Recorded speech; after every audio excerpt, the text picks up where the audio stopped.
Құрметті көрермендер, бұл бірге таңдаймыз бағдарламасы және де өздеріңізбен әдеттегідей сәнді баспана айдары. Байқап отырғандай, бүгін біз кішкентай бүлдіршіндердің, балалардың, яғни бөлмесіне арналған жиһаздарды бірге таңдаймыз. Олар әртүрлі. Олардың сапасы да біз білмейтіндей әрқалай. Оларды қалай таңдаймыз? Ең бірінші не нәрсеге мән береміз? Қалай күтеміз? Олардың тартпалары қандай? Сол жайында қазір айтып өтетін боламыз. Бізге көмектесетін арнайы маман Ақбота Серікова. Ақбота, қайырлы күн. Сәлеметсіз. Енді Ақбота, сіз осы ретте, осы салада бірнеше жыл қызмет етіп келесіз. Ең бірінші сатып алушылар не нәрсеге мән береді? Сапасы, қауіпсіздігі, балаларға керек бір жерін соқпау үшін, ұрмау үшін жасалған қауіпсіздік. Біздің коллекцияларда бұрыштары жоқ. Бұрыштары 8, үшкір бұрыштары жоқ. Бәрі фурнитурасы, бәрі немецкий болып жасалған. Бұрыштарын қарасаңыз, бұрыштары түзу, дөңгеленген. Доға. Доға тәріздес. Келген кезде 2 этажды осындай кроватьта алған кезде төсектер. 2 қабатты? 2 қабатты. Алған кезде қорқады балам үстіне құлап қалама, құлап қалса ше деп. Сосын шектеуіштер жасалған. Артында да, алдында да, шет жақтарында бәрінде шектеуіштері бар. Қауіпсіздік үшін жақсы жасалған. Ал енді неше жасқа дейін осындай шектеуіштер қойылады деп ойлайсыз өзіңіз? Бізде түрлі түсті коллекциялар 12 жасқа дейін. Балалар кім қалай алады? Негізі 12 жасқа дейін өзі алатын балаларға шектеуіштерді 12 жасқа дейін қойылады шектеуіштер. 13 жастан асқан балалар олары... Ал енді үйде мысалға 2 қабатты емес, 1 қабатты жаңағыдай төменде орналасқан мынандай төсеніштер болса, оған шектеуіш қойылады деп ойлайсыз ба әлде? Тек қана... Жоқ, қоюға болады. Алаңыз кішкентай болса 3 жастағы, 4 жастағы балалар түнде айналып жатады. Оған да астына да шектеуіштері бар, астына да қоюға болады шектеуіштерін. Енді сапасына келетін болсақ. Сапасы? Мысалға, бала енді өзіңіз айтып отырсыз, секірет, олар біз шектеу қоймаймыз, секірме деп айтпаймыз, бала болғаннан кейін ойнайды. Осы ретте ағаштарына келетін болсақ. Ағаштары? Сынып қалмай ма, мысалға, мынау?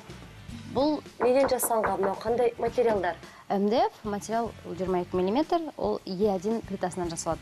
Европалық стандартқа сай жасалған. Және де бұл формальдегидтерді шығармайды. Формальдегид дегеніміз ол улы түссіз газ.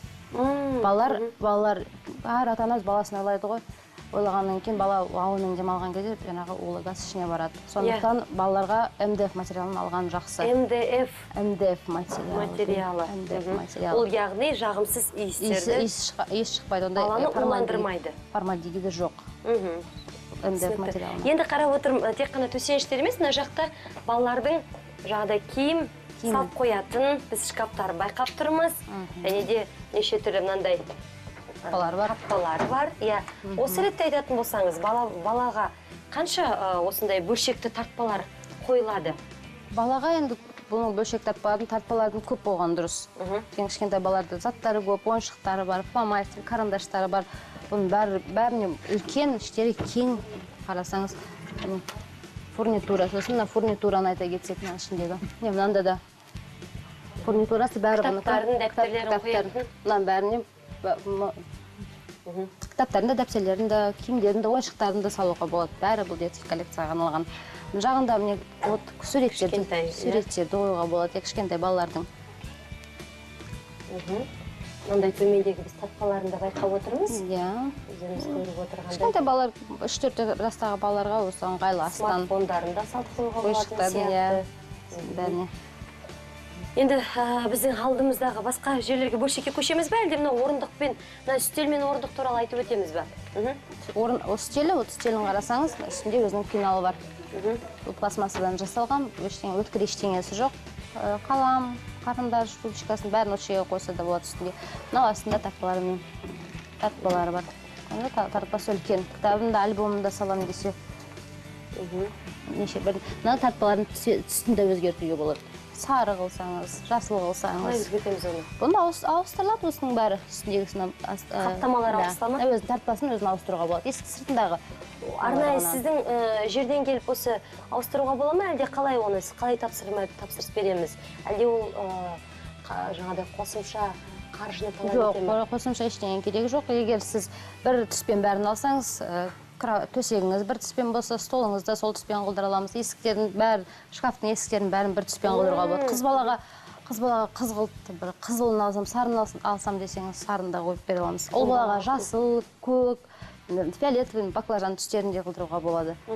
Бұл қосымша қаражат ештеңесі керек жоқ, сол бәрі-біріне ауыстырғаннан кейін ақшасын алынбайды. Жиһаздарды қазір таныстырып өтейік. Бұл сәнді баспана айдары, құрметті көрермендер. Ой, мына жақта бір ерекше. Бұл да мына жақта да 2 қабатты жаңағыдай ұйықтайтын жері. Ал мына жаққа қарап отырсақ, арнайы баспалдақ орнатылған екен, иә? Баспалдақ тартпалар мен баспалдағы бар бұның, қарасаңыз. Ой, қандай әдемі. Ойыншыққа, төсек орынға ыңғайлы. Бөлмесі кішкентай болған балаларға осының бәрін қойса. Міне қараңыздар.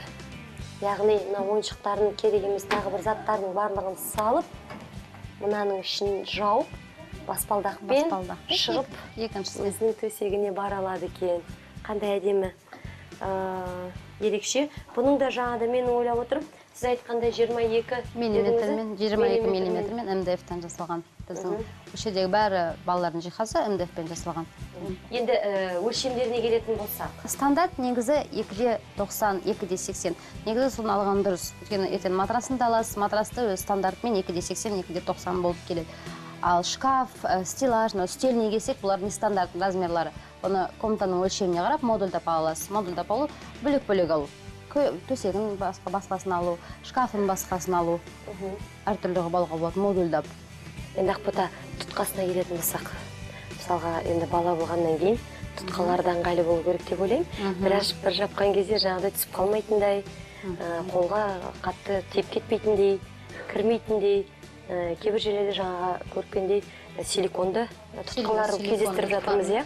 Мына жерде бізде уже МДФ-тан жасалған, жаңа айтқандай, формальдегиді жоқ, гиалин плитасынан жасалған, материалдар жасалған. Бұның ешқандай зияны жоқ балаларға. Кесетін де жері жоқ, өткір жерлері жоқ, өте ыңғайлы. Анау коллекцияда бізде силиконнан жасалған ручкалар, ешқандай үшкір жерлері, тұтқалары, ешқандай өткір жерлері жоқ, қолды кесетін.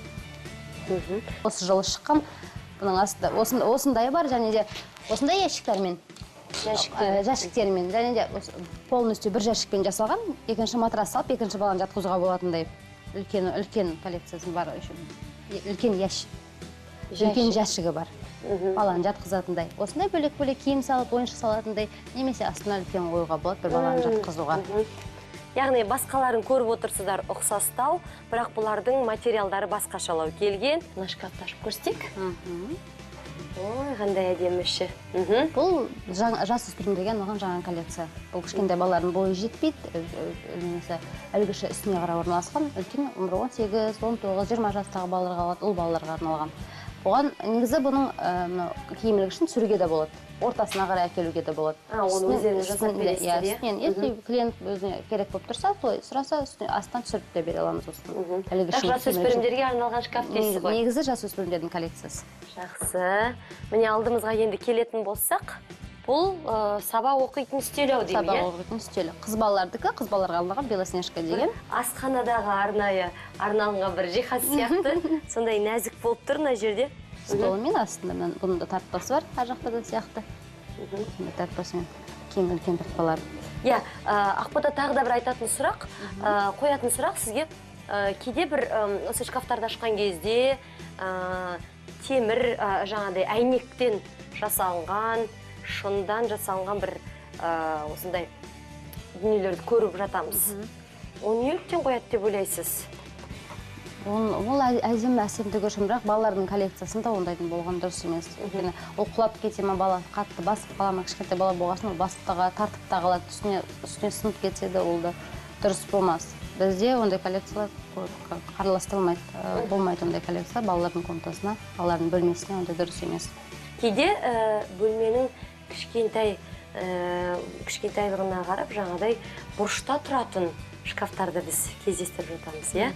Ол бір жақтан жаңағыдай киім ілетін болсақ, екінші жағына кітаптарды қойып қоюға болатын шкафтар бар, иә? Қазір міне алдымызда сол шкафтарға келе жатырмыз. Міне өздеріңіз байқауларыңызға болады. Яғни мына жаққа біз киімдерді. Бұл екі есікті шкафта киім салатын, Бұрышқа қойылған. Бұл қасында бұрышқа қойылған шкафы бар. Бұрышында ашып қарасаңыз, мынау бізде киім ілетін. Балалардың коллекциясы таза ағаштан жасалған.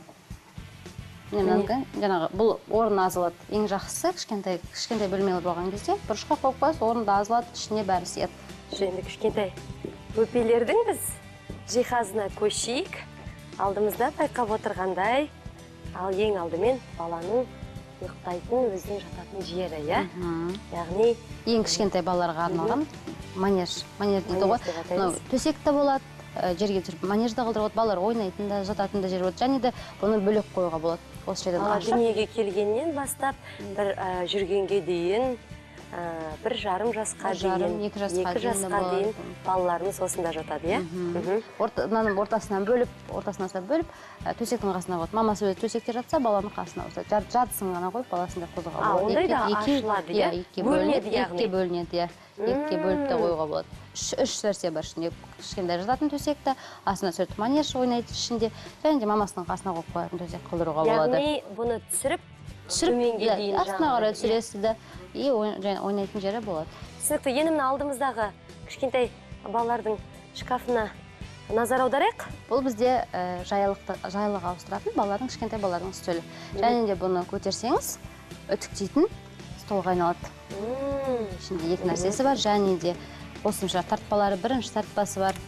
Мынау кішкентай тартпалар, мынау үлкен тартпалар, екі астында екі үлкен тартпасы бар. Және де сіздің жағынан қарасаңыз, балалардың соскасын, бутылочка, ойыншықтарын салатын жерлері де бар. Қажетті дүниелерді салып қоюға болады, иә? Мына жағында бізде бір түсі тұр, қыздардікі, мына жағында ол баланыкі көбінен тұр. Қандай әдемі қараңыздаршы. Күтімі туралы айтатын болсақ, қалай күтеміз? Егер бірдеңе сызылып қалса, қаламдармен сызылып қалса, онда шүберекпен, су шүберекпен анасы өзі сүрте салады. Егер қатты бір сізді үтіктен қалып қойған болса, ламинатталған өзінің арнайы сұйықтықтары бар. Оған ешқандай химикаттар қосылмаған, кішкентай баланың заты болғасын, кішкентай бала жататын болғасын, химикаттар қосылмаған. Соның ламинированный әдейі өзінің сұйықтығы бар. Ал қалған жай ручка болып қалса, карандаш болып қалса, онда су тряпкамен су шүберекпен сүрте сала аласыздар. Түсінікті. Көп рахмет сізге, Ақбота ханым. Ардақты ағайын, бұл бірге таңдаймыз бағдарламасы және де сәнді баспана айдары. Бізде аздаған жарнама, арна қосылып